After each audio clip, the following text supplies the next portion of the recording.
Number 3, Christian leaders are faithful, not flaky. They're faithful, not flaky. Verse 2, moreover, it is required of a steward who has been given a trust to prove dependable and trustworthy. So it's not as if we're going to choose whether or not we're going to do this. No, we've been given this, and now the only question left is, are we going to be faithful and dependable and trustworthy with it? Here's just this observation. We are living, and you know, every generation says these things, and so I don't want to appear totally ignorant of history, but it feels like how about this? In my limited historical experience, 45 years, to me it feels as if this idea of flaky has become epidemic. Like 300 years ago, if you were flaky, you'd just be dead. You know? Yeah, Johnny doesn't hunt, he doesn't fish, he doesn't trap, he doesn't gather wood when it's warm to have when it's cold. Johnny's gone. Johnny's dead. Johnny didn't make the winter. You know? And so the world had a way of weeding out the flaky. And I'm not saying it was a bad thing. But we've built all these social safety nets to catch all the flakes. And so now if you go try to hire like a 21-year-old or a 23-year-old or a 24-year-old, you know what you get? You're so welcome to have me. I just graduated with a degree and I have $3 million in debt, so I'm going to need to pay you to pay me about $65 an hour. I'm going to need to have about 8 weeks worth of vacation. I'm going to need flexible work hours. Like I'm going to need to work from home, which means I'm just going to sleep in and not work much and mail it in. And you're going to pay me to do nothing. And then if my girlfriend gets pregnant, I'm going to need paternity leave for 6 months just to process this whole thing. And employers are like, I think I'd rather shoot myself in the head. Because that's literally what I'm doing if I hire you. Like they're, even with hardworking employees in this state that hates small businesses, it is very hard to make a penny in our current political climate. Much less have someone who shows up to take and not give. That's not how, but we've trained people like you can show up and take and not give. You can exist, not produce, and you'll still survive. That's not reality. Christians should show up as leaders and be the most faithful people anybody in your life knows. Now, Paul's talking about faithfulness to God, and I get that. Let's just talk about baseline faithfulness in general. We should be showing up, and it's like, dude, you want to hire someone from Grace City. You want to hire someone who's followed Jesus because those people show, I tell my kids, if you show up a little early and stay a little late and work hard between the cones, you will be in front of 95% of the workforce. You don't need a college degree so much as you need a work ethic. And you can do about anything. Now, that's gotten applause in all 3 services so far. I love our church family. We're like, yeah, work hard, you snowflake. People are like, what's it like to pastor a blue-collar agricultural town church? I'm like, it's freaking awesome.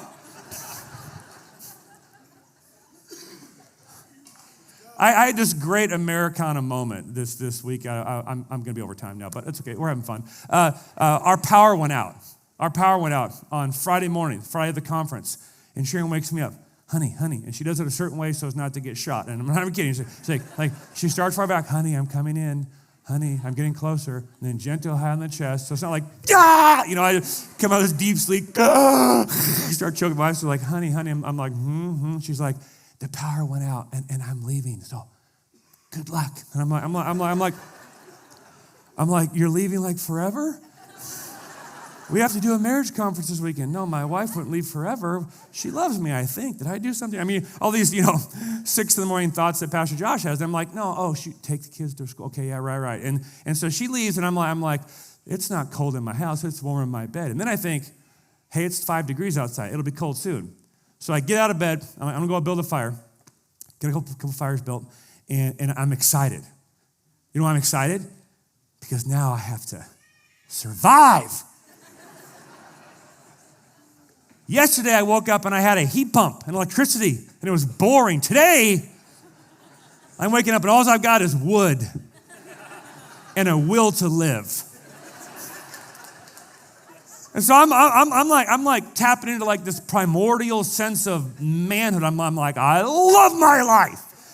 So I get a fire, and kids are building fires, and Sharon's helping build a fire, and I'm like 8 layers of long johns. I am going to live through the day. Like that's the whole posture here, And I'm like, does the water work? I'm like, dang, it does. Okay, well, what else does it? I'm like, the lights don't work. Yeah, that's right. I got to find some light source. And so Gideon's got his headlamp, and we're just like, we're doing the man thing. And we're going back, and it's like, this is so good. 2 hours later, the power came back on. And I was like, I made it. But I was kind of bummed too, because I was like, oh man, I was having fun. I go outside, and the PUD guy's there. And I'm like, dude, how'd you fix this? And we got talking how I fixed it, just amazing. Working for 35 years at the PUD, puts about like 2,700 hours a year into solving problems like this, was out there in the cold, up in the pole, doing the thing. And we got talking, and we got talking about politics and Elon and Trump and the agencies falling by the day. And like, can you believe this? I know. And he's like, hey, he goes, did you do your taxes? I go, I didn't do mine. Did you do yours? And he's like, nope. And I'm like, man, we're extending in October. There may not be an IRS by October. Yeah. And we're laughing. We're having this great American moment. You know what I mean? Like a high five and like, woo. And I walk back in and I'm like, dude, I love hardworking dudes. You know what I mean? Power goes out, boom, out the door. And it's like I've probably experienced light and warmth in buildings that guy's fixed the power to, I mean, like good things happen when people work hard. Amen? Paul is saying, don't be a flake. Be faithful, because there's an expectation from God that you'll do your job as an ambassador of Christ. That you'll be a faithful storyteller of what he's doing, which is why, little hack here, at night with your family, tells God's story. Where'd you see God at work? What God is doing? What is God doing? What is he teaching you? We got to grow in our storytelling capacity in order to be faithful, not flakes. Fourthly, Christian leaders are stout, not steerable. They're stout. They're not steerable. Look at the text. Paul says, I care very little if I am judged by you or by any human court. Going to be honest right now, it's like my all-time favorite Bible verse. You memorize John 3:16, I'm memorizing 1 Corinthians 4:3.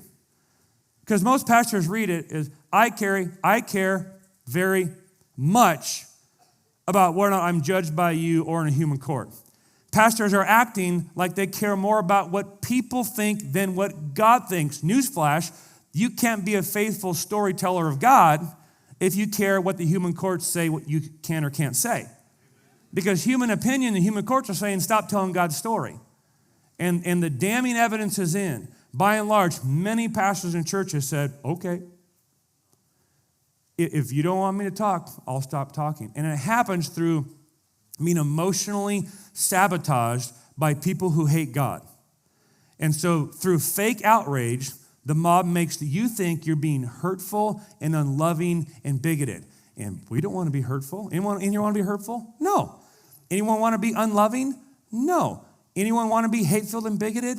No. And so Christians aren't sophisticated enough to see what's happening. They're using words that are our words to then say, well, when you do these things, you're being those things. We got to be sophisticated enough to go, no. When I tell the truth, when I speak boldly, when I lovingly, courageously, repeatedly, and without ceasing tell God's story, that is actually by definition love. If I go silent and go quiet, that's actually hurtful and unloving. And so we got to redefine these things, right? You're being unloving, you're being bigoted, you're being whatever. It's like, no, I'm being truthful and I'm being faithful. Flakes aren't faithful, and pastors and Christians shouldn't be steerable. And so when you bow or apologize to the mob for things that you did that weren't wrong, but you're apologizing merely to placate their fake outrage, you're now being unfaithful. That's a big deal. If you at work or with friends apologize for hurting someone, here's the thing, they'll say like, hey, I didn't mean to hurt you, I'm sorry. I think we should stop apologizing even for hurting people's feelings through saying true things. Because it'll be like, hey, what I said was true, but I didn't mean to hurt your feelings. I'm sorry. Stop doing that. You're removing the sting the truth was intended to inflict in order to prick the conscience that they might repent and turn. You see that? So when we say something true and then, ow, you're mean, and we say, oh, I'm sorry, it's as if you didn't even say the true thing. I'm not asking us to be jerks here. I'm just pleading with us to stop apologizing for the gospel when it has its effect. Because the gospel will offend, and the gospel will sting, and the gospel will hurt. That's what it's designed to do with the rebel, with the stupid, with the fool, with the dead, with the hard-hearted. And that's how they wake up and respond. Don't pull the paddles off before, boom, God can fire the charge. Hey everybody, hope you found that helpful. If you would like to watch the sermon that clip came from, you can go here, check it out. As well, if you'd like to watch more Bible teaching, you can go to my YouTube channel. And if you would like more free resources for your family, your marriage, and how to be a stronger man, you can go to strongmannation.com. Check it out.